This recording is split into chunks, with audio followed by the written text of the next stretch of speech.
তো হ্যালো বন্ধুরা, এখানে দেখতে পাচ্ছ তোমাদের প্রাইভেট কোম্পানিতে নিয়োগ হবে। কোনো এক্সাম দিতে হবে না, সরাসরি ইন্টারভিউর মাধ্যমে নিয়োগ করা হবে।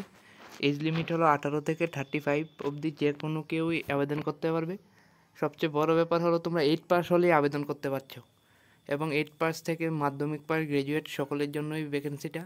তো তোমরা দেখো, এখানে বলেছে যে প্রাইভেট কোম্পানিতে নিয়োগের জন্য 19শে জুন 2024 11টা থেকে 5টা অবধি তোমাদের আগরতলায় অফিসে ওখানে যেতে হবে। ওখানে গিয়ে সমস্ত ডকুমেন্ট নিয়ে যাবে, ওখানেই সব কিছু দেখে টেকে তারপর তোমাদের সিলেকশন করা হবে।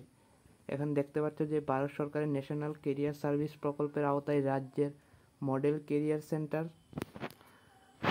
ব্যবস্থায় আগামী 19শে জুন 2024 ইংরেজি শ্রম ভবন অফিস লাইন আগরতলা প্রাঙ্গণে সকাল 11টা থেকে বিকেল 5টা পর্যন্ত রিক্রুটমেন্ট ড্রাইভ অনুষ্ঠিত হবে। ইচ্ছুক ও যোগ্য প্রার্থীরা উল্লেখিত তারিখ ও স্থানে অনুষ্ঠিত ইন্টারভিউতে যোগদান করবেন। বিস্তারিত আরও আছে, এখানে দেখতে পাচ্ছ।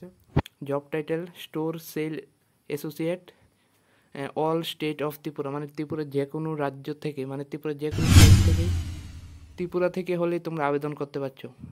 এখানে দেখো যোগ্যতা দিয়েছে প্রথমটার 12 HS+2, 18 থেকে 27 ইয়ার্স এর মধ্যে যারা আছো তারা অ্যাপ্লাই করতে পারবে। স্যালারিটা আছে 9,651 টাকা। এর সাথে সাথে আরও পাবে PF প্লাস ESI প্লাস আরও বোনাস টোনাস মিলিয়ে এই স্যালারিটা একটু বাড়তে পারে, তো তোমরা দেখে নেবে। এরপরের পোস্টটা আছে কাটিং অর টেইলরিং। এটা হবে তোমার ওখানে অফিস লাইনে চলে যাবে সমস্ত ডকুমেন্ট নিয়ে। এটা ক্লাস 8 পাস হলেই তোমরা আবেদন করতে পারছো। এজ লিমিট দেওয়া আছে 18 থেকে 36 ইয়ার্স। তো তোমরা যারা যারা ইচ্ছুক তারা সকলেই যাবে, গিয়ে সমস্ত ডকুমেন্ট নিয়ে আগরতলা অফিস লাইনে চলে যাবে, ওখানেই সব কিছু হবে। দেখতে পাচ্ছ এখানে 11টা থেকে 5টা অবধি সময় আছে, এর মধ্যে চলে যাবে।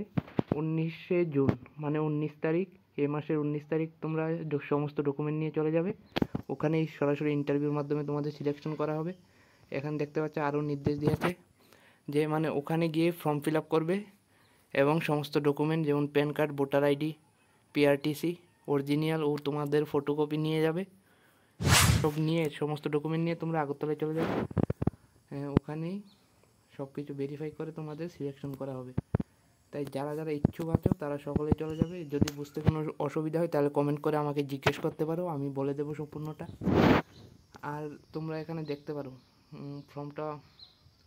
ফর্মটা পরে একবার দেখতে পারো। তো কোনো ডাউট থাকলে আমাকে কমেন্টে জানাও, আমি বলে দেব। তো যারা যারা অ্যাপ্লাই করবে 8 পাস হলে অ্যাপ্লাই করতে পারছো। তো তোমরা সমস্ত ডকুমেন্ট নিয়ে চলে যাবে আগরতলায় অফিস লাইনে। তো আজকের ভিডিওটা এতটুকুই, ভালো লাগলে লাইক করে দিও। ধন্যবাদ।